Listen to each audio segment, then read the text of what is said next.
तो आपने वीडियो का टाइटल तो देख ही लिया होगा कि YouTube से क्रिएटर इनकम कैसे कमाते हैं।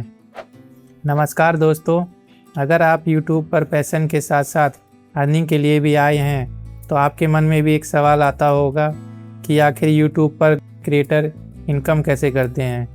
क्या फाइनेंस कैटेगरी से ज़्यादा कमाते हैं, या एजुकेशन कैटेगरी से कमाते हैं, या टेक कैटेगरी से कमाते हैं, या गेमिंग कैटेगरी से कमाते हैं।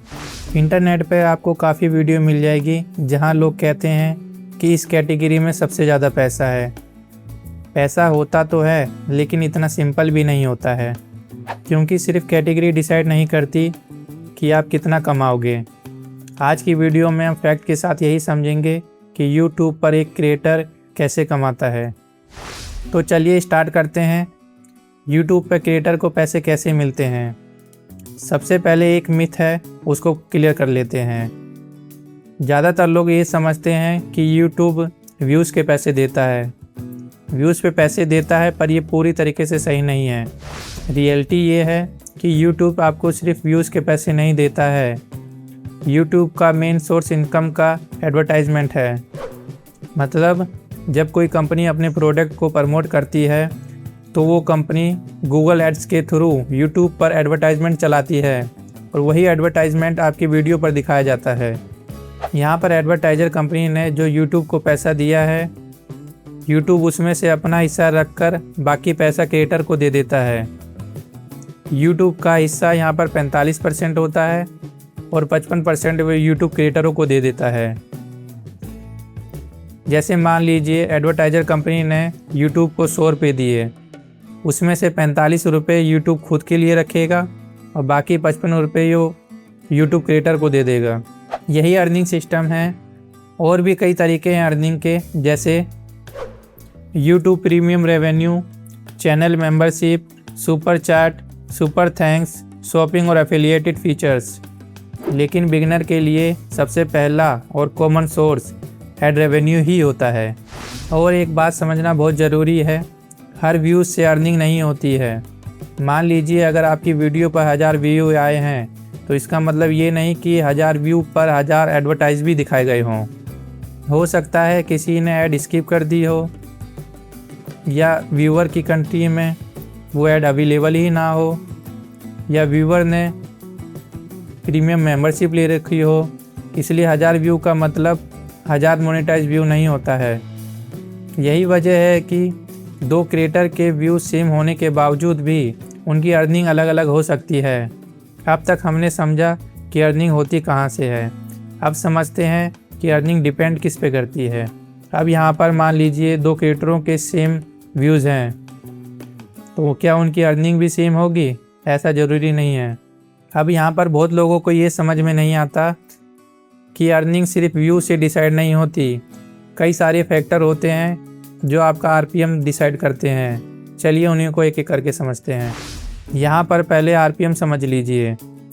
आरपीएम मतलब रेवेन्यू पर माइल, यानी YouTube आपको हर 1000 व्यू पर कितना अर्निंग देगा। अब बात करते हैं कौन कौन से फैक्टर हैं जो आरपीएम डिसाइड करते हैं। पहला फैक्टर है नीच, यानी कैटेगरी।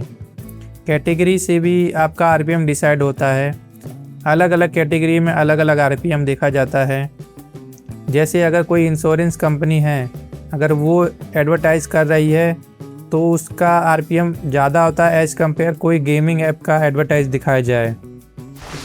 जैसे कुछ कैटेगरी हैं जिनका आरपीएम कुछ ज़्यादा देखा जाता है, जैसे फाइनेंस, इंश्योरेंस, बिजनेस, सॉफ्टवेयर, ये सब ऐसी कैटेगरी हैं जनरली इनका आरपीएम ज़्यादा देखा जाता है। जबकि कुछ ऐसी कैटेगरी हैं जिनका आरपीएम कंपैरेटिवली कम होता है, जैसे कॉमेडी वाली कैटेगरी हो गई, इंटरटेनमेंट वाली कैटेगरी हो गई, मीम्स वाली कैटेगरी हो गई। इन सब का आरपीएम थोड़ा कम दिखाया जाता है। ध्यान रहे, ये कोई फिक्स रूल नहीं है, ये सिर्फ इंडस्ट्री में एक ट्रेंड है कि किसका आरपीएम कितना होगा। दूसरा फैक्टर है कि ऑडियंस किस कंट्री की है। जैसे अगर ऑडियंस ऑस्ट्रेलिया, USA, कनाडा या UK की है तो वहाँ पर एडवर्टाइज़र ज़्यादा बिट लगाते हैं, जिस वजह से इन कंट्रियों में आरपीएम ज़्यादा देखा जाता है। अगर वहीं इंडिया जैसी कंट्री है तो वहाँ पर कम बिट होने के चक्कर में आरपीएम थोड़ा कम हो जाता है। इसलिए सेम वीडियो अलग कंट्री में अलग अर्निंग कर सकती है।